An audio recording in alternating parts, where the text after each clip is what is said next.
നമസ്കാരം, എല്ലാവർക്കും ടെക്കിസ്പോയുടെ പുതിയൊരു വീഡിയോയിലേക്ക് സ്വാഗതം. അങ്ങനെ നീണ്ട 55 വർഷങ്ങൾക്ക് ശേഷം ഇന്ത്യ AFC ഏഷ്യൻ കപ്പിൽ ഒരു ചരിത്ര വിജയം തന്നെ സ്വന്തമാക്കിയിരിക്കുകയാണ്. 2019 AFC ഏഷ്യൻ കപ്പിന്റെ ആദ്യ മത്സരത്തിൽ തായ്ലാൻഡിന്റെ 1-നെതിരെ 4 ഗോളുകൾക്ക് തോൽപ്പിച്ച് ചരിത്ര വിജയവും അതോടൊപ്പം തന്നെ ഇന്ത്യയുടെ ഏഷ്യൻ കപ്പിലെ ഏറ്റവും മികച്ച വിജയവും ഇന്ത്യ സ്വന്തമാക്കിയിരിക്കുകയാണ്.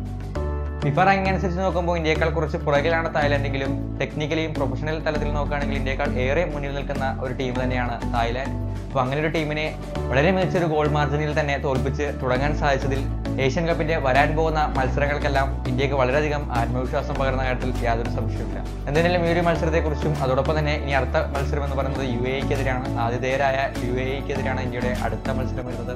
അപ്പോൾ ആ ഒരു മത്സരത്തിന്റെ പ്രീ മാച്ച് അനാലിസിസും എല്ലാമായിരിക്കും നമ്മൾ ഇന്നത്തെ വീഡിയോയിൽ നിങ്ങളുമായിട്ട് ഷെയർ ചെയ്യാൻ പോകുന്നത്.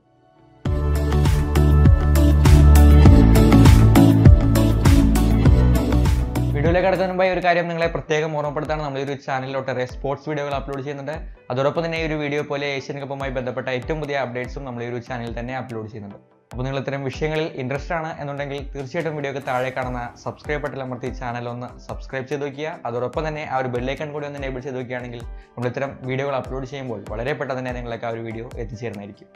ആദ്യമേ തന്നെ തായ്ലാൻഡിനെതിരായിട്ടുള്ള മത്സരത്തിലേക്ക് വരുമ്പോൾ ഇന്ത്യയുടെ കടുത്ത ആരാധകർ പോലും പ്രതീക്ഷിക്കാത്ത ഒരു ഗോൾ നിലയിൽ തന്നെയാണ് ഇന്ത്യ വിജയിച്ചിരിക്കുന്നത്. എങ്കിലും കളിയുടെ ആദ്യ പകുതിയിലേക്ക് വരുമ്പോൾ വളരെ നിരാശകരമായ ഒരു പ്രകടനം തന്നെയാണ് ഇന്ത്യയുടെ ഭാഗത്തു നിന്നും വന്നിട്ടുള്ളത്. ഒട്ടേറെ മിസ്റ്റേക്കുകൾ ഇന്ത്യൻ ഭാഗത്തു നിന്നും വന്നു. ഡിഫൻസിലായാലും മധ്യനിരയിലായാലും അതോടൊപ്പം തന്നെ മുന്നേറ്റ നിരയിൽ കൃത്യമായ രീതിയിൽ ബോളുകൾ നൽകാൻ മധ്യനിരയും ഡിഫൻസും എല്ലാം പരാജയപ്പെടുന്ന ഒരു കാഴ്ച നമ്മൾ കണ്ടു. അതോടൊപ്പം തന്നെ മധ്യനിരയിൽ ഉൾപ്പെടെ ഒട്ടേറെ സ്പേസ് നൽകുകയും ഇന്ത്യയുടെ പെനാൽറ്റി ബോക്സിലേക്ക് വളരെ എളുപ്പത്തിൽ തന്നെ തായ്ലാൻഡ് താരങ്ങൾക്ക് കടന്നു കയറാൻ സാധിക്കുന്ന തരത്തിലുള്ള ഒട്ടേറെ മുന്നേറ്റങ്ങളും തായ്ലാൻഡിന്റെ ഭാഗത്തു നിന്നും ഉണ്ടായിരുന്നു. ഇവിടെ ഏറ്റവും ഇമ്പോർട്ടൻ്റ് ആയിട്ട് പറയേണ്ടത് ആദ്യ പകുതിയിൽ ഇന്ത്യയുടെ മധ്യനിര പൂർണ്ണമായും പരാജയപ്പെട്ടു എന്നുള്ളതാണ്. മധ്യനിരയിൽ ഒട്ടേറെ പന്തുകൾ മിസ്പാസായി മാറുന്നത് കണ്ടു. അത് തീർച്ചയായിട്ടും തായ്ലാൻഡ് ടീമിന് വളരെ മികച്ച രീതിയിൽ തിരിച്ച് അറ്റാക്കിങ്ങിലേക്ക് വരാനുള്ള ഒരു അവസരം തന്നെയാണ് അവിടെ ക്രിയേറ്റ് ചെയ്ത് കൊടുക്കുന്നത്. മധ്യനിരയിൽ വളരെയധികം ഒരു വിള്ളൽ തന്നെ ആദ്യ പകുതിയിൽ ഇന്ത്യക്ക് ഉണ്ടായിരുന്നു. ആ ഒരു പ്രശ്നം തീർച്ചയായിട്ടും ഇന്ത്യക്ക് പന്ത് ഹോൾഡ് ചെയ്ത് നിർത്തുന്നതിൽ പോലും നമ്മൾ കണ്ടിരുന്നു. അപ്പോൾ അത്തരം ഒരു സ്പേസ് കൊടുക്കുക, തായ്ലാൻഡ് താരങ്ങൾക്ക് അറ്റാക്കിങ്ങിലേക്ക് വരാനുള്ള സ്പേസ് വളരെയധികം ലഭിച്ചിരുന്നു ഇന്ത്യൻ അറ്റാക്കിംഗ് തേർഡിൽ. അതേസമയം തായ്ലാൻഡിന്റെ ഒരു മികച്ച രീതിയിലുള്ള ഒരു കളി തന്നെയാണ് ആദ്യ പകുതിയിൽ കണ്ടത്. കൃത്യമായ രീതിയിലുള്ള ഷോർട്ട് പാസുകൾ കളിച്ച് വളരെ എളുപ്പത്തിൽ തന്നെ ഇന്ത്യൻ ബോക്സിലേക്ക് കടന്നു കയറുന്ന തായ്ലാൻഡ് ടീമിനാണ് കണ്ടത്. ഞാൻ നേരത്തെ പറഞ്ഞ പോലെ പ്രൊഫഷണലിസം കൊണ്ട് വളരെയധികം മുന്നിൽ നിൽക്കുന്ന ഒരു ടീം തന്നെയാണ്. അത് ആദ്യ പകുതിയിൽ വ്യക്തമായി തന്നെ കാണിച്ചു തരുന്നതായിരുന്നു തായ്ലാൻഡിന്റെ ആദ്യ പകുതിയിലെ പ്രകടനം.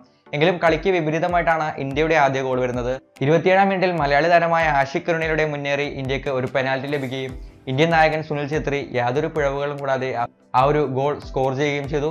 അതിലൂടെ ഇന്ത്യ മുന്നിലെത്തിയെങ്കിലും 6 മിനിറ്റുകൾ മാത്രമേ ആ ഒരു ഗോളിന് ആയുസുണ്ടായിരുന്നുള്ളൂ. അതിനുശേഷം നമ്മൾ നേരത്തെ പ്രീ മാച്ച് അനാലിസിസ് വീഡിയോയിൽ ചർച്ച ചെയ്ത ഒരു താരമാണ് തായ്ലാൻഡിന്റെ ക്യാപ്റ്റൻ കൂടിയായ തീരാസിൽ താഗ്ദ. അദ്ദേഹം തന്നെ ഒരു കൃത്യമായ ഹെഡറിലൂടെ തായ്ലാൻഡിന് സമനില ഗോളും അനുവദിച്ചു. ഇവിടെയാണ് മറ്റൊരു പിഴവ് ഇന്ത്യയുടെ ഭാഗത്തു നിന്നും കണ്ടത്. ഒരു ഗോൾ സ്കോർ ചെയ്ത ശേഷം പൂർണ്ണമായും ഡിഫൻസിലേക്ക് പോവുകയും വീണ്ടും ഒരു ഗോൾ വഴങ്ങുകയും ചെയ്യുന്ന ഒരു ഇന്ത്യയാണ് പിന്നീട് കണ്ടത്. അതിനുശേഷം തായ്ലാൻഡിന്റെ ഭാഗത്തു നിന്നായിരുന്നു കൂടുതൽ മുന്നേറ്റങ്ങൾ കണ്ടത്. ഇന്ത്യ തീർത്തും ഒരു ഡിഫൻസിലേക്ക് പോകുന്ന ഒരു രീതിയാണ് കണ്ടത്. എന്തായാലും ഇതിനൊരു മാറ്റം വന്നത് സെക്കൻഡ് ഹാഫിലാണ്. അവിടെ ഏറ്റവും ഇമ്പോർട്ടൻ്റ് ആയിട്ട് പറയേണ്ട ഒരാളാണ് ഇന്ത്യയുടെ പരിശീലകനായ സ്റ്റീഫൻ കോൺസ്റ്റന്റൈൻ. ആദ്യ പകുതിയിൽ തായ്ലാൻഡ് എന്ന ടീമിനെ കൃത്യമായ രീതിയിൽ പഠിക്കുകയും അവർക്ക് ഇന്ത്യയുടെ പോരായ്മകൾ കൃത്യമായി കണ്ടെത്താൻ സാധിക്കുകയും ചെയ്ത സ്റ്റീഫൻ കോൺസ്റ്റന്റൈൻ കൃത്യമായ രീതിയിൽ അത് കളിക്കാർക്ക് നിർദ്ദേശിക്കുകയും അത് തീർത്തും കൃത്യമായി തന്നെ സെക്കൻഡ് ഹാഫിൽ ഇന്ത്യക്ക് കളിക്കളത്തിൽ അത് ഉപയോഗിക്കാനും സാധിച്ചു. രണ്ടാം പകുതിയിൽ തീർത്തും തായ്ലാൻഡ് താരങ്ങൾക്ക് സ്പേസ് അനുവദിക്കാതിരുന്ന ഇന്ത്യ വളരെ മികച്ച രീതിയിലുള്ള ഡിഫൻഡിങ്ങിലൂടെയും അതോടൊപ്പം തന്നെ മധ്യനിരയും കാര്യക്ഷമമായി വർക്ക് ചെയ്യുകയും ചെയ്തു. അതിനുശേഷം കൂടുതൽ ഇന്ത്യൻ മുന്നേറ്റങ്ങൾ തന്നെയാണ് കണ്ടത്. അതിന് ഫലമായിട്ട് തന്നെ രണ്ടാം പകുതിയുടെ തുടക്കത്തിൽ തന്നെ ഇന്ത്യക്ക് ഗോൾ സ്കോർ ചെയ്യാൻ സാധിച്ചു. ഇത്തവണയും സുനിൽ ഛേത്രിയിലൂടെ ഒരു മികച്ച രീതിയിലുള്ള ഒരു ഫിനിഷിങ്ങിലൂടെ ഇന്ത്യ രണ്ടാമതും ലീഡ് ചെയ്തു. ഇതിനുശേഷമാണ് ഇന്ത്യയുടെ ഒരു സമീപനം വീണ്ടും മാറുന്ന ഒരവസ്ഥ കണ്ടത്. ആദ്യ പകുതിയിൽ നമ്മൾ കണ്ടതാണ് ആദ്യം ഒരു ഗോൾ ലീഡ് ചെയ്തതിനു ശേഷം വീണ്ടും ഡിഫൻസിലേക്ക് വന്ന ഒരു ഗോൾ വഴങ്ങി ഒരു ഗോൾ കൺസീഡ് ചെയ്ത് സമനില പാലിക്കുകയും ചെയ്ത ഇന്ത്യ ഇവിടെ രണ്ടാം പകുതിയിലേക്ക് വരുമ്പോൾ ഒരു ഗോൾ ലീഡിനു ശേഷം ഡിഫൻസിലേക്ക് പോയില്ല എന്നുള്ളതിനാണ് ഈ ഒരു കളിയിൽ ഇന്ത്യയുടെ വിജയത്തിൽ ഏറ്റവും നിർണായകരമായിട്ടുള്ളൊരു കാര്യം. രണ്ടാമത്തെ ഗോൾ സ്കോർ ചെയ്ത് ലീഡ് നിന്ന ശേഷം ഇന്ത്യ വീണ്ടും തുടരെ അറ്റാക്കുകൾ നടത്തുകയും തായ്ലാൻഡ് താരങ്ങൾക്ക് തിരിച്ചു വരാൻ അല്ലെങ്കിൽ ഒരു ഗോൾ കൺസീഡ് ചെയ്യാനുള്ള യാതൊരു അവസരവും നൽകിയില്ല എന്നുള്ളതുമാണ് ഇന്ത്യയുടെ ഏറ്റവും ഇമ്പോർട്ടൻ്റ് ആയിട്ടുള്ള ഈ ഒരു വിജയത്തിൽ ഏറ്റവും ഇമ്പോർട്ടൻ്റ് ആയിട്ടുള്ള കാര്യം. വീണ്ടും അറ്റാക്കിങ്ങിലേക്ക് ശ്രമിച്ച ഇന്ത്യക്ക് 68-ാം മിനിറ്റിൽ അനിരുദ്ധ് ഥാപ്പയിലൂടെയും അതോടൊപ്പം തന്നെ 81-ാം മിനിറ്റിൽ സബ്ബായി ഇറങ്ങിയ ജെയിലൂടെയും ഇന്ത്യക്ക് വീണ്ടും സ്കോർ ചെയ്യാൻ സാധിച്ചു. അങ്ങനെ 1-4 എന്ന് പറയുന്ന ഒരു മികച്ച വിജയത്തോടെ തന്നെ ഇന്ത്യക്ക് AFC ഏഷ്യൻ കപ്പിൽ തുടക്കം കുറിക്കാൻ സാധിച്ചു. ഇവിടെ ഏറ്റവും ഇമ്പോർട്ടൻ്റ് ആയിട്ട് പറയേണ്ടത് 1-2 കാര്യങ്ങളാണ്. അതിൽ ഏറ്റവും ഇമ്പോർട്ടൻ്റ് ആയിട്ടുള്ളത് കോച്ചിന്റെ ഒരു ഒബ്സർവേഷൻ തന്നെയാണ്. ആദ്യ പകുതിയിൽ തായ്ലൻഡിനെ ഭയക്കാതെ വളരെ മികച്ച രീതിയിൽ ഇന്ത്യക്ക് തിരിച്ചു വരാൻ സാധിച്ചിട്ടുണ്ടെങ്കിൽ അതേ കളിക്കാർ തന്നെയാണ് ഫസ്റ്റ് ഹാഫിൽ ഇറക്കിയ അതേ കളിക്കാർ തന്നെയാണ് രണ്ടാമത്തെ ഹാഫിലും ഇറക്കിയത്. ആ കളിക്കാരെ തന്നെ വെച്ച് കളിയിൽ ഇത്രയധികം മാറ്റങ്ങൾ വരുത്താൻ സാധിച്ചിട്ടുണ്ടെങ്കിൽ അവിടെ ഏറ്റവും ഇമ്പോർട്ടന്റ് ആയിട്ടുള്ള ഒരു പങ്ക് വെച്ചിട്ടുള്ളത് തീർച്ചയായിട്ടും ഇന്ത്യൻ പരിശീലകൻ സ്റ്റീവൻ കോൺസ്റ്റന്റൈൻ തന്നെയാണ്. അപ്പോൾ അദ്ദേഹത്തിന് വളരെ കൃത്യമായ രീതിയിലുള്ള ഒരു അഡ്വൈസ് ഇന്ത്യക്ക് നൽകാൻ സാധിച്ചു എന്നുള്ളതും ഈ ഒരു വിജയത്തിൽ, ഇന്ത്യൻ വിജയത്തിൽ ഏറ്റവും നിർണായകരമായി. അതോടൊപ്പം തന്നെ ആഷിഖ് കുർണിയുടെ ഒരു പൊസിഷൻ നമ്മളെല്ലാവരും അത്ഭുതപ്പെട്ട ഒരു പൊസിഷനായിരുന്നു. മധ്യനിരയിൽ നിന്നും മുന്നേറ്റ നിരയിലേക്ക് അദ്ദേഹത്തിന് ഒരു പ്രൊമോഷൻ ലഭിച്ചു. എന്തായാലും ആ ഒരു പൊസിഷനിൽ കൃത്യമായ രീതിയിൽ സുനിൽ ഛേത്രിയുടെ കൂടെ വളരെ നല്ലൊരു കോമ്പിനേഷൻ തന്നെ അദ്ദേഹത്തിന് ഉണ്ടാക്കാൻ സാധിച്ചു. ഒട്ടേറെ കൃത്യമായ അണ്ടർസ്റ്റാൻഡിങ് ഈ മലയാളി താരവും അതോടൊപ്പം തന്നെ സുനിൽ ഛേത്രിയും തമ്മിൽ ഉണ്ടാക്കാൻ സാധിച്ചു എന്നുള്ളതും മുന്നേറ്റ നിരയിൽ കൃത്യമായ ഒരു എഫിഷ്യന്റ് ആയിട്ടുള്ള ഒരു നീക്കങ്ങൾ നടത്താൻ രണ്ടാമത്തെ പകുതിയിൽ ഇന്ത്യക്ക് സാധിച്ചു. വളരെ കൃത്യമായിട്ടുള്ള രീതിയിലാണ് രണ്ടാമത്തെ പകുതിയിൽ ഇന്ത്യ കളിച്ചത്. ആ ഒരു ഗെയിം പ്ലാൻ തന്നെയാണ് ഇനിയും ഇന്ത്യ തുടരേണ്ടതും. വളരെ കൃത്യമായ രീതിയിൽ രണ്ടാമത്തെ പകുതിയിലേക്ക് വരുമ്പോൾ മിസ് പാസുകളുടെ എണ്ണവും അതോടൊപ്പം തന്നെ മിസ് പാസുകളുടെ എണ്ണം കുറയുകയും അതോടൊപ്പം തന്നെ ഷോട്ട് ഓൺ ടാർഗറ്റ് അങ്ങനെ മികച്ച രീതിയിൽ ഇന്ത്യ തിരിച്ച് കളിയിലേക്ക് വരുന്ന ഒരു അവസ്ഥയാണ് കണ്ടത്. അതിലും കൃത്യമായ ഇടവേളകളിൽ ഗോളുകളും സ്കോർ ചെയ്യാൻ സാധിച്ചത് ഇന്ത്യക്ക് കളിയുടെ രണ്ടാമത്തെ പകുതിയിൽ വ്യക്തമായൊരു മേധാവിത്വം തന്നെ നേടാൻ ഇന്ത്യക്ക് സാധിച്ചു. എന്തായാലും വളരെ മികച്ച രീതിയിൽ തന്നെ ആദ്യ കളി അവസാനിപ്പിക്കാൻ ഇന്ത്യക്ക് സാധിച്ചു. AFC ഏഷ്യൻ കപ്പിന്റെ ഒരു കൃത്യമായ അഡ്വാൻറ്റേജ് തന്നെയാണ് ഇന്ത്യക്ക് ലഭിച്ചിരിക്കുന്നത്. നിലവിലെ ഗ്രൂപ്പ് ടേബിൾ പരിശോധിക്കുമ്പോൾ ഒന്നാം സ്ഥാനത്ത് തന്നെയാണ് ഇന്ത്യ ഉള്ളത്. റൗണ്ട് ഓഫ് 16ലേക്കുള്ള ഇന്ത്യയുടെ യാത്രകൾ ഏറെക്കുറെ എളുപ്പമാക്കുന്നതായിരുന്നു ആദ്യത്തെ ഒരു മത്സരം. എന്തായാലും ഇനി ഒരു മത്സരം മാത്രമേ കഴിഞ്ഞിട്ടുള്ളൂ. ഇനിയും ഗ്രൂപ്പ് സ്റ്റേജിൽ 2 മത്സരങ്ങൾ ഇന്ത്യക്ക് അവശേഷിക്കുന്നുണ്ട്. അടുത്ത മത്സരം എന്ന് പറയുന്നത് UAE-ക്കെതിരെയാണ്. അതിനുശേഷം ബഹ്റൈനെതിരെയും അങ്ങനെ 2 മത്സരങ്ങളാണ് ഇന്ത്യക്ക് ബാക്കിയുള്ളത്. ഈ 2 മത്സരങ്ങളും ഒരു പോസിറ്റീവ് റിസൾട്ട് കൂടി ഇന്ത്യക്ക് കൊണ്ടുവരാൻ സാധിച്ചാൽ റൗണ്ട് ഓഫ് 16ൽ വളരെ മികച്ച രീതിയിൽ ഒന്നാം സ്ഥാനക്കാരെ തന്നെ വേണമെങ്കിൽ ഇന്ത്യക്ക് ക്വാളിഫൈ ചെയ്യാൻ സാധിക്കും. എന്തായാലും ഇനി വരാൻ പോകുന്ന മത്സരം UAE-ക്കെതിരായിട്ടുള്ള മത്സരം പരിശോധിക്കുമ്പോൾ തായ്ലൻഡിനെ നേരിട്ട് അത്ര എളുപ്പമായിരിക്കില്ല തീർച്ചയായിട്ടും UAE.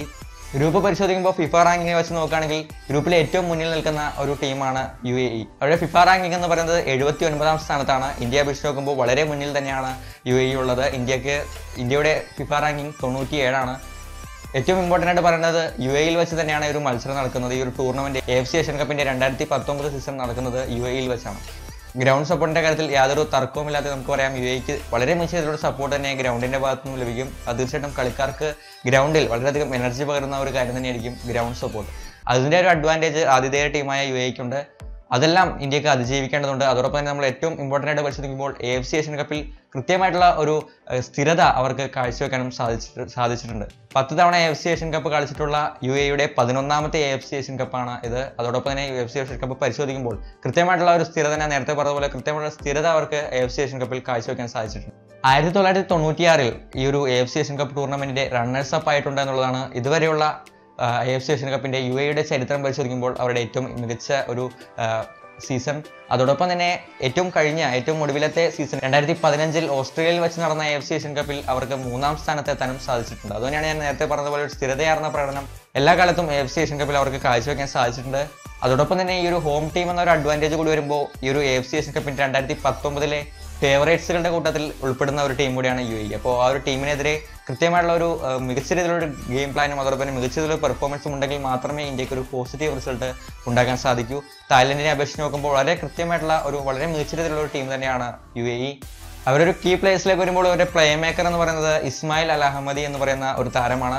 UAE നാഷണൽ ടീമിന് വേണ്ടി ഇതുവരെ അദ്ദേഹം 94 മത്സരങ്ങൾ കളിച്ചിട്ടുണ്ട്. ആ 94 മത്സരങ്ങൾ ഒരു മധ്യനിര താരമായിട്ട് കൂടി അദ്ദേഹം 14 ഗോളുകളും സ്കോർ ചെയ്തിട്ടുണ്ട്. തീർച്ചയായിട്ടും UAE ഏറ്റവും കൂടുതൽ പ്രതീക്ഷ വയ്ക്കുന്ന ഒരു താരമാണ് ഇസ്മായിൽ അൽ അഹമ്മദി. അപ്പോൾ അദ്ദേഹത്തെ തീർച്ചയായിട്ടും ഇന്ത്യൻ പ്രതിരോധ നിരയും ഇന്ത്യൻ ഡിഫൻസീവ് മിഡ്ഫീൽഡും ഏറ്റവും അധികം സൂക്ഷിക്കേണ്ട ഒരു താരമാണ്. വളരെ കൃത്യമായ രീതിയിൽ പ്ലേ മേക്കിങ്ങിൽ വളരെയധികം പ്രതീക്ഷ വയ്ക്കുന്ന UAE പ്രതീക്ഷ വയ്ക്കുന്ന ഒരു താരമാണ് ഇസ്മായിൽ അൽ അഹമ്മദി. എങ്കിൽ ഇന്ത്യക്ക് ഏറ്റവും അധികം അഡ്വാൻറ്റേജ് വരുന്നത് നമുക്കറിയാം AFC ഏഷ്യൻ കപ്പിന്റെ ആദ്യ മത്സരം, അതായത് ഉദ്ഘാടന മത്സരത്തിൽ UAE ബഹ്റൈൻ മത്സരത്തിൽ ഒരു സമനിലയാണ് അവർക്ക് നേടാൻ സാധിച്ചിട്ടുള്ളത്. ഫിഫ റാങ്കിങ് അനുസരിച്ച് നോക്കുമ്പോൾ തീർച്ചയായിട്ടും UAE-ക്കാൾ വളരെയധികം പിന്നിൽ നിൽക്കുന്ന ഒരു ടീമാണ് ബഹ്റൈൻ. എങ്കിലും കളിക്കളത്തിലേക്ക് വരുമ്പോൾ, ആദ്യ മത്സരത്തിലേക്ക് വരുമ്പോൾ UAE-ക്കാൾ വ്യക്തമായിട്ടുള്ള ഒരു മുൻതൂക്കം ബഹ്റൈൻ ഉണ്ടായിരുന്നു. കളിക്കളത്തിൽ കൃത്യമായ രീതിയിൽ ഞാൻ നേരത്തെ പറഞ്ഞതുപോലെ കൃത്യമായിട്ടുള്ള ഒരു ഗെയിം പ്ലാൻ ഉള്ള ഒരു ടീം തന്നെയാണ് UAE. അതൊന്നും കളിക്കളത്തിലേക്ക് ആദ്യ മത്സരത്തിൽ കൊണ്ടുവരാൻ അവർക്ക് സാധിച്ചിരുന്നില്ല. ഡിഫൻസിലായാലും മധ്യനിരയിലായാലും ഒട്ടേറെ മിസ്റ്റേക്കുകൾ UAE-യുടെ ഭാഗത്തുനിന്നും വന്നിരുന്നു. അതേസമയം പൊസിഷൻ വെച്ച് നോക്കുമ്പോഴും ഷോട്ടുകളുടെ കാര്യത്തിലും വളരെയധികം UAE-യേക്കാൾ വളരെയധികം മുന്നിൽ നിൽക്കുന്ന ഒരു ടീമായി ബഹ്റൈൻ മാറി. അവർ ഇതുവരെ കളിച്ചിട്ടുള്ള ഒരു ഗെയിം പ്ലാനോ അല്ലെങ്കിൽ കൃത്യമായ രീതിയിലുള്ള ഒരു മികച്ച പ്രകടനമോ ആദ്യ മത്സരത്തിൽ UAE-യുടെ ഭാഗത്തുനിന്നും വന്നിട്ടില്ല എന്നുള്ളത് ഇന്ത്യക്ക് അഡ്വാൻറ്റേജ് ആണ്. മറുപുറത്ത് ഇന്ത്യയിലേക്ക് വരുമ്പോൾ തായ്ലാൻഡിനെതിരെ മികച്ച രീതിയിലൊരു വിജയം നേടിയതിന്റെ ആത്മവിശ്വാസത്തിലാണ് ഇന്ത്യ ഉള്ളത്. വളരെ കൃത്യമായിട്ടുള്ള ഒരു ഗെയിം പ്ലാനോടുകൂടി രണ്ടാമത്തെ പകുതിയിൽ തിരിച്ചു വന്ന ഇന്ത്യ ആ ഒരു ഗെയിം പ്ലാൻ തന്നെ അല്ലെങ്കിൽ ആ ഒരു രീതിയിൽ തന്നെ കളിക്കാൻ തന്നെയാണ് UAE-ക്കെതിരെ കളിക്കാൻ സാധ്യത കൂടുതലെങ്കിലും ഞാൻ നേരത്തെ പറഞ്ഞതുപോലെ അതിനിർണായകരമായിട്ടുള്ള ഒരു മത്സരത്തിനാണ് UAE ഇറങ്ങുന്നത്. ഹോം ഫാൻസിന് മുന്നിൽ ഒരു തോൽവി അല്ലെങ്കിൽ ഒരു സമനില കൂടി അവർക്ക് വഴങ്ങുക തീർത്തും ഈ ഒരു ഈ ഒരു ഗ്രൂപ്പിൽ മുന്നോട്ട് പോകാൻ അവരെ ഒരിക്കലും സഹായിക്കില്ല. വിജയം മാത്രം നേടാൻ വേണ്ടിയിട്ടായിരിക്കും ഒരു ഓൾ ഔട്ട് അറ്റാക്കിന് വേണ്ടി ശ്രമിക്കുന്ന ഒരു UAE ആയിരിക്കും ഒരു പക്ഷേ ഇന്ത്യക്കെതിരെ കാണാൻ സാധിക്കുക. അതുകൊണ്ട് തന്നെ ഒരു ഡിഫൻസീവ് ടാക്ടിക്സിലേക്ക് ഒരു പക്ഷേ സ്റ്റീഫൻ കോൺസ്റ്റന്റൈൻ ഇന്ത്യയെ മാറ്റാൻ സാധ്യതകൾ ഏറെ നിലനിൽക്കുന്നുണ്ട്. ഒരു സമനില എങ്കിലും ഈ ഒരു മത്സരത്തിൽ നിന്ന് നേടുക എന്നുള്ളതായിരിക്കണം കോൺസ്റ്റന്റൈൻ്റെ ഏറ്റവും വലിയ ലക്ഷ്യം. അപ്പോൾ അതുകൊണ്ട് തന്നെ ഒരു ഡിഫൻസീവ് ടാക്ടിക്സിലേക്ക് വരുമ്പോൾ മധ്യനിരയിൽ കാര്യമായ അഴിച്ചുപണികൾ നടത്താൻ സാധ്യതകളുണ്ട്. എങ്കിലും ആദ്യ മത്സരത്തിൽ ഇറങ്ങിയ ലൈനപ്പ് കൃത്യമായിട്ടുള്ള ഒരു ലൈനപ്പ് തന്നെയാണ് ഇന്ത്യക്കുള്ളത്. ആ ഒരു ലൈനപ്പിൽ തുടരാനും ഇന്ത്യക്ക് സാധ്യതകൾ ഏറെയാണ്. എന്തായാലും കോൺസ്റ്റന്റൈൻ ഇതുവരെയുള്ള തീരുമാനങ്ങളെല്ലാം തന്നെ ഇന്ത്യൻ ഫുട്ബോളിന് കൃത്യമായ രീതിയിലുള്ള ഒരു മുൻതൂക്കം നൽകിയിട്ടുണ്ട്. അതിന് വ്യക്തമായിട്ടുള്ള ഒരു തെളിവ് തന്നെയാണ് തായ്ലൻഡിനെതിരെയുള്ള രണ്ടാം പകുതി. അപ്പോൾ ആ ഒരു രീതിയിൽ വ്യക്തമായിട്ടുള്ള ഒരു ഗെയിം പ്ലാനോട് തന്നെ UAEക്കെതിരെയും കളിക്കാനും ഒരു കൃത്യമായിട്ടുള്ള ഒരു പോസിറ്റീവ് റിസൾട്ട് തന്നെ ഇന്ത്യക്ക് നേടിയെടുക്കാനും സാധിച്ചാൽ റൗണ്ട് ഓഫ് 16 ഇന്ത്യക്ക് വളരെയധികം എളുപ്പമാവും. ഒരു പക്ഷേ ഗ്രൂപ്പ് ചാമ്പ്യന്മാരായി തന്നെ AFC ഏഷ്യൻ കപ്പിന്റെ അടുത്ത റൗണ്ടിലേക്ക് ഇന്ത്യക്ക് ക്വാളിഫൈ ചെയ്യാൻ സാധിക്കും. എന്തായാലും സുനിൽ ഛത്രി, ആഷിഖ് കുരണിയൻ, സന്ദേശ് സിംഗൻ, അനസ് അടുത്തോടെ ഗുർപ്രീത് സിംഗ് സന്ധു എന്നിവരുടെ മികവും സ്റ്റീഫൻ കോൺസ്റ്റന്റൈന്റെ വ്യക്തമായ തന്ത്രങ്ങളും കൊണ്ട് ഇന്ത്യക്ക് ഈ ഒരു മത്സരവും മികച്ച രീതിയിലൊരു പോസിറ്റീവ് റിസൾട്ട് തന്നെ ഉണ്ടാക്കാൻ സാധിക്കും എന്ന് തന്നെ നമുക്ക് പ്രതീക്ഷിക്കാം. ഈ ഒരു വീഡിയോ നിങ്ങൾക്ക് ഇഷ്ടമായെങ്കിൽ തീർച്ചയായിട്ടും ലൈക്ക് ചെയ്യുക. അതോടൊപ്പം തന്നെ നിങ്ങളുടെ കൂട്ടുകാരിലേക്കെല്ലാം ഈ ഒരു വീഡിയോ ഒന്ന് ഷെയർ ചെയ്യുക. ഈ ഒരു മത്സരത്തെക്കുറിച്ചുള്ള നിങ്ങളുടെ പ്രവചനങ്ങളും അതോടൊപ്പം തന്നെ ഈ ഒരു മത്സരത്തെക്കുറിച്ചുള്ള നിങ്ങളുടെ അഭിപ്രായങ്ങളെല്ലാം തന്നെ നിങ്ങൾ ഈ ഒരു വീഡിയോയ്ക്ക് താഴെ കമന്റായി രേഖപ്പെടുത്തുക.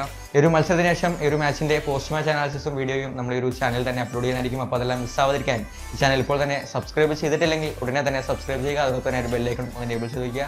അപ്പോൾ അടുത്തൊരു വീഡിയോയിൽ ഇതിലും കൂടുതൽ വിവരങ്ങളുമായിട്ടെല്ലാം കാണാം. ബൈ.